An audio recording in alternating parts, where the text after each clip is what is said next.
Okay. So it all started with the simplest of report cards.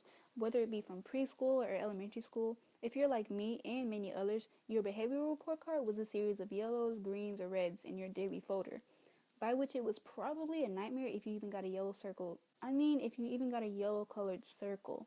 Your academic report card consisted of A's, B's, or S's, but that was when everything was so simple. Since then, moving into middle school, getting A's and B's was a top priority to some people.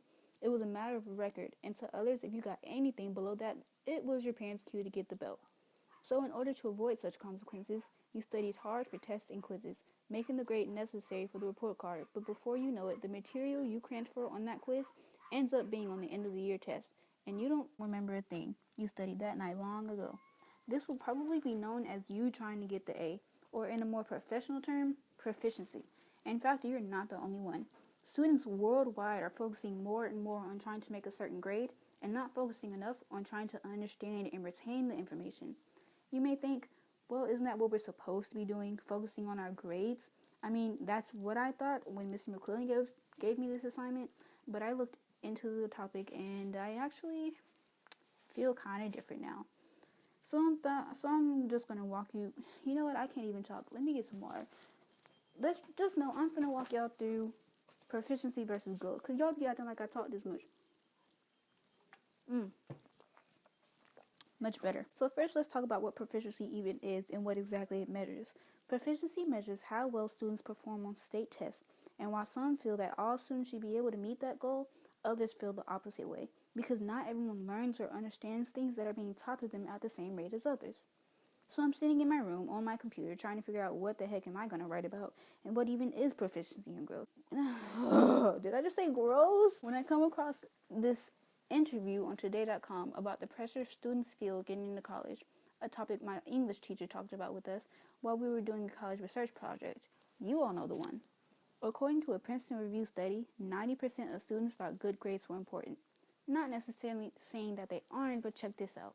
Only 6% of students say that they actually cared about learning. That seems a little bit disturbing to me. It's like they're sort of results-oriented, like they want the good grades, 100%. But they don't really care if they learn.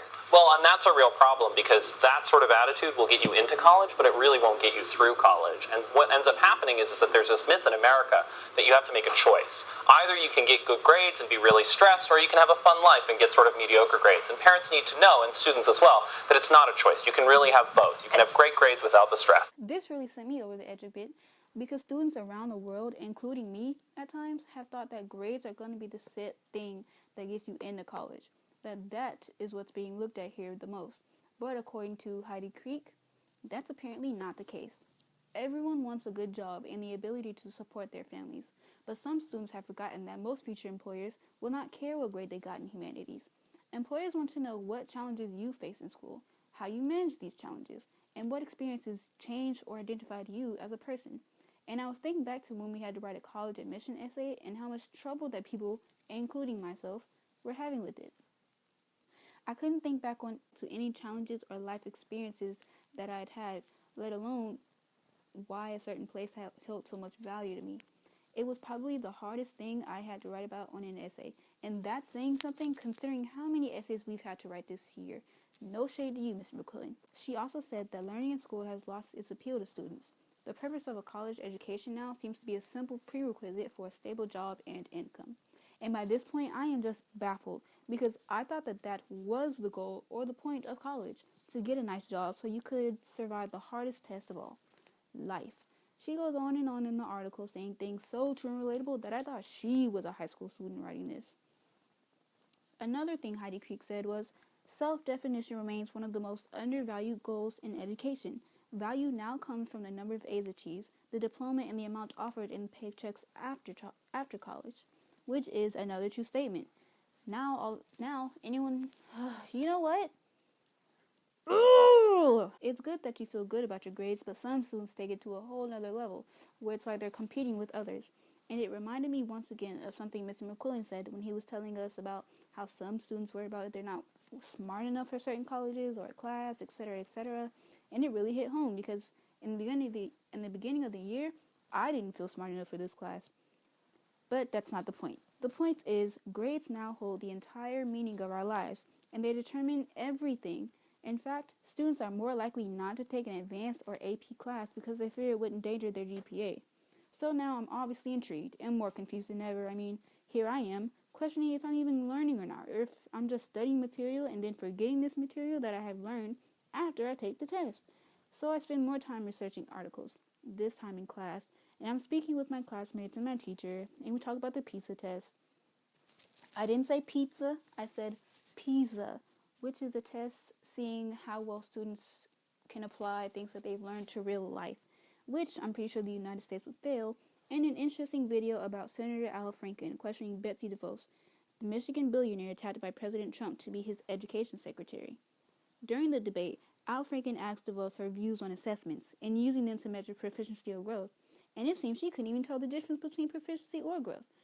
And she says, Thank you, Senator, for that question. I think if I'm understanding your question correctly around proficiency, I would also correlate it to competency and mastery, so that each student is measured according to the advancement that they're making in each subject area. Well, that's growth. That's not proficiency. So in other words, the growth they're making is in growth. The proficiency is an arbitrary standard. If they've reached a level, the proficiency is if they've reached a like third grade level for reading, etc.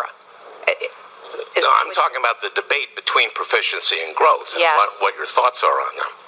Well, I was just asking to clarify then. Well, this is a subject that has been debated in the education community for years. And I've growth 1, proficiency 0. To me, she was a little dumbfounded, but that's just me. No shade, once again. And from someone named Matt Barnum, when you measure schools on proficiency, the wrong schools may receive accolades or sanction. You see, the schools could be doing a great job helping kids improve and understand the information that they are being taught. That might not show up on proficiency measures. Franken argues also in the debate that with proficiency, teachers ignore the kids at the top, who are not going to fall below proficiency, and they ignore the kids at the bottom, who they know will never get to proficiency. And sadly, proficiency is what most want. For the students at the top, that might not be a problem. But for students at the bottom, that is a major problem. They don't get the chance to meet their real potential. So how can they even reach proficiency, something teachers want, if they don't even know the material? Let's ask the question, do you think schools should be measured on proficiency or growth?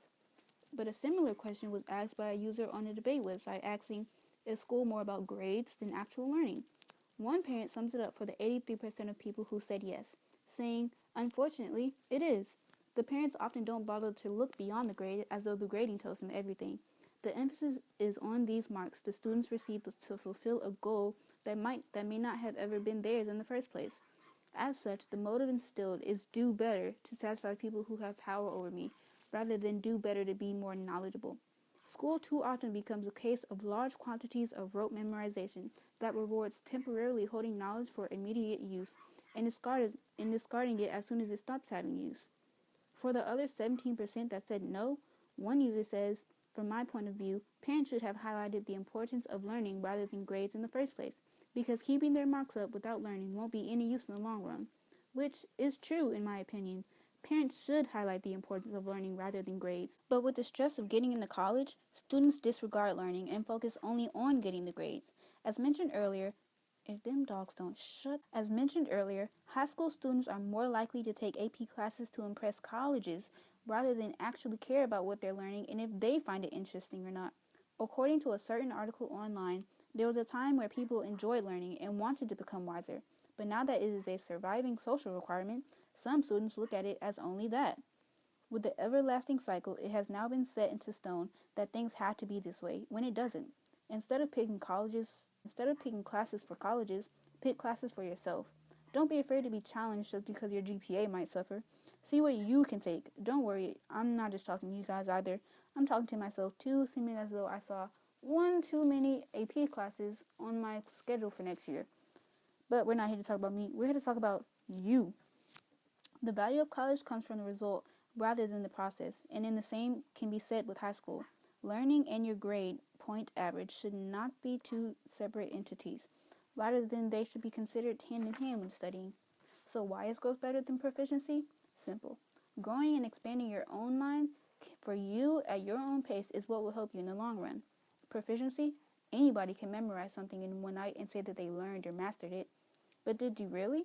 If you came across it again, say a month later, would you remember?